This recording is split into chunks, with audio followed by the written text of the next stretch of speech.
लोहड़ी की शाम थी। पूरा पंजाब उत्सव में डूबा था, लेकिन सरहद के पास स्थित कालासाया गांव में हवा में कुछ ज्यादा ही ठंड थी। करण सालों बाद अपनी पुश्तैनी हवेली लौटा था। आंगन में लोहड़ी की आग जलाने की तैयारी चल रही थी। करण, याद रखना बेटा, आज की रात गन्ने के खेतों की तरफ आंख उठाकर भी मत देखना। आज धुंध वाली माई अपनी बलि मांगने निकलती है। दादी आप भी ना, ये सब पुरानी बात है। अब हम 2026 में जी रहे हैं। कोई माई वाई नहीं होती, ये सब बच्चों को डराने के तरीके हैं। भाई मजाक मत उड़ा। पिछले साल लोहड़ी की रात को लखविंदर का लड़का लापता हो गया था। आज तक उसका सिर्फ साफा मिला, वो भी उन गन्ने के खेतों के बीच। जैसे ही सूरज ढला, आंगन में बड़ी सी लोहड़ी जलाई गई। सुंदर मुंदरिये गा रहे थे, तिल और रेवड़ियां आग में डाली जा रही थी। लेकिन तभी अचानक हवा का एक ऐसा झोंका आया जिसने जलती हुई आग को लगभग बुझा ही दिया। करण भाई, वो देखो, खेतों के किनारे पर कोई खड़ा है। करण ने मुड़कर देखा। हवेली के ठीक पीछे फैले मीलों लंबे गन्ने के खेतों की बाउंड्री पर एक लंबी काली आकृति खड़ी थी। वो स्थिर थी, लेकिन उसकी ऊंचाई किसी सामान्य इंसान से कहीं ज्यादा थी। शायद कोई मजदूर होगा। वीर, टॉर्च ला तो जरा। नहीं करण, बाहर मत जाना। देख, आग का रंग नीला हो गया है। वीर सही कह रहा था। लोहड़ी की पवित्र अग्नि अब नारंगी नहीं बल्कि एक अजीब सी नीली लौ में बदल चुकी थी। दादी जानकी ने हाथ में गंगा जल लिया और मंत्र बुदबुदाने लगी। तभी एक सिसकी सुनाई दी। यह आवाज करण के छोटे भाई सनी की थी, जो शाम से ही कहीं गायब था। आवाज गन्ने के खेतों के बीच से आ रही थी। करण ने बिना सोचे समझे टॉर्च उठाई और खेतों की तरफ भाग पड़ा। नहीं करण, वो सनी नहीं है, वो आवाजों का जाल है। लेकिन करण अंदर जा चुका था। खेतों के अंदर सन्नाटा इतना गहरा था कि करण को अपनी ही धड़कन सुनाई दे रही थी। अचानक टॉर्च की रोशनी एक जगह थमी। वहां सनी खड़ा था, लेकिन उसकी पीठ करण की तरफ थी। सनी, तू यहाँ क्या कर रहा है? घर चल, दादी परेशान है। जैसे ही सनी मुड़ा, करण के हाथ से टॉर्च गिर गई। वो सनी नहीं था, सिर्फ एक बड़ा सा मुंह जिससे गाढ़ा काला खून टपक रहा था। लोहड़ी की पहली रेवड़ी मुझे मिल गई। वो आकृति तेजी से करण की तरफ बढ़ी। करण पीछे मुड़ा और पागलों की तरह भागने लगा। उसे महसूस हो रहा था कि गन्ने के पौधे खुद ब खुद उसका रास्ता रोक रहे हैं। पीछे से एक भयानक हंसी गूंजी, जो किसी इंसान की नहीं हो सकती थी। तू जितना भागेगा, मिट्टी उतना ही तुझे जकड़ेगी। करण ने देखा कि जमीन दलदल की तरह उसे खींच रही थी। तभी अचानक एक जलती हुई लकड़ी खेतों के बीच आकर गिरी। करण, आग की तरफ आ, ये रोशनी से डरती है। दादी जानकी पीछे से चिल्लाई।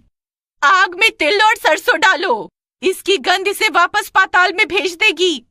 करण और वीर खेत से बाहर तो आ गए थे, लेकिन जो उन्होंने पीछे छोड़ा था वो अभी खत्म नहीं हुआ था। असली दहशत तो अब शुरू होने वाली थी।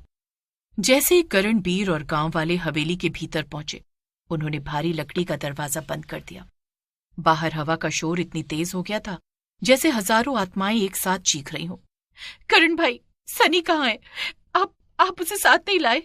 करण की सांसें अभी भी उखड़ी हुई थी। उसने वीर की तरफ देखा, जिसकी आंखों में दहशत थी। वो सनी नहीं था सिमरन, वो कुछ और ही था। लेकिन असली सनी अभी भी लापता है। अचानक हवेली की छत पर भारी कदमों की आहट सुनाई दी। ऐसा लग रहा था जैसे कोई बहुत भारी चीज ऊपर टहल रही हो। सब लोग इस आग के अंदर आ जाओ, वो हवेली के अंदर घुस चुकी है। उसे लोहड़ी की बलि चाहिए। अगर आज रात हमने उसे सनी नहीं दिया तो वो एक एक करके सबको ले जाएगी। दादी, आप क्या कहना चाहती हैं? क्या सनी अब भी जिंदा है? वो गन्ने के सबसे पुराने कुएं के पास है, जहां पहली बार लोहड़ी की राख दबाई गई थी। लेकिन वहां तक जाना खुद को मौत के हवाले करना है। अब बहुत हुआ वीर, हमें उस कुएं पर जाना होगा। अगर हम डरे रहे तो ये रात हमारी आखिरी रात होगी। दोनों भाई हाथों में लोहड़ी की जलती हुई मशालें लेकर फिर से अंधेरे की ओर निकल पड़े। गन्ने के खेत अब किसी भूल भुलैया की तरह लग रहे थे। अचानक उन्हें एक कुआं दिखा जिससे नीली रोशनी निकल रही थी। कुएं के किनारे सनी बैठा था, लेकिन वो पत्थर की तरह जमा हुआ था। तुम फिर आ गए। इस बार तुम दोनों की हड्डियां मेरी अगली लोहड़ी का ईंधन बनेंगी। जैसे ही वो साया करण की ओर झपटा, करण को दादी की बात याद आ गई। उसने अपनी जेब से रेवड़ियां और मूंगफली का वो पैकेट निकाला जिसे उसने शुरू में अंधविश्वास कहकर रख लिया था। वरुण ने सारी रेवड़ियां और मूंगफली जलती हुई मशाल पर फेंक दी। जैसे ही चीनी और तिल आग के संपर्क में आए, एक तेज सफेद रोशनी पैदा हुई। ये लोहड़ी की शुद्ध अग्नि थी। नहीं, ये पवित्रता मुझे जला रही है। उस रोशनी ने अंधेरे को चीर दिया था। वो साया पिघलने लगा और वापस कुएं की गहराई में गिर गया। कुएं से एक जोरदार धमाका हुआ। अगली सुबह जब सूरज की पहली किरण काला साया गांव पर पड़ी तो सब कुछ शांत था। सनी को होश आ गया था, हालांकि उसे कुछ याद नहीं था। हवेली के आंगन में राख अब भी ठंडी हो रही थी। करण ने देखा कि उसकी हथेली पर एक छोटा सा निशान था, जैसे किसी ने जलते हुए कोयले से वहां लोहड़ी लिखा हो। अब यकीन आया बेटा, कुछ रस्में सिर्फ रिवाज नहीं, ढाल होती हैं। करण ने चुपचाप सिर झुका लिया। उसने अपनी घड़ी देखी। 2026 की पहली लोहड़ी बीत चुकी थी, लेकिन उसने उसे वो सिखा दिया था जो कोई किताब नहीं सिखा सकी।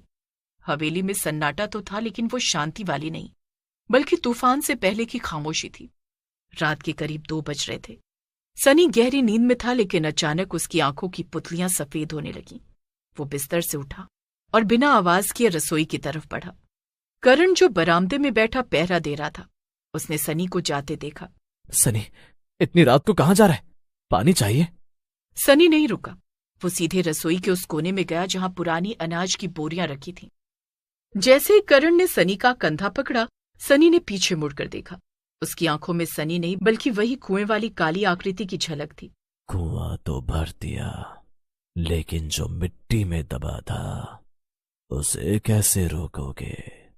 तभी वहां दादी जानकी लालटेन लेकर पहुंची। उनके चेहरे पर हवाइयां उड़ रही थीं। उन्होंने देखा कि सनी ने जमीन से एक पुरानी सड़ी हुई पोटली निकाल ली थी। करण, उससे वो पोटली छीन ले। वो इस हवेली के पूर्वजों का वो पाप है जिसे 100 साल पहले दबाया गया था। इस गांव को खुशहाल बनाने के लिए 100 साल पहले लोहड़ी के दिन एक अग्नि बलि दी गई थी। वो आत्मा शांत नहीं हुई थी, वो बस कैद थी।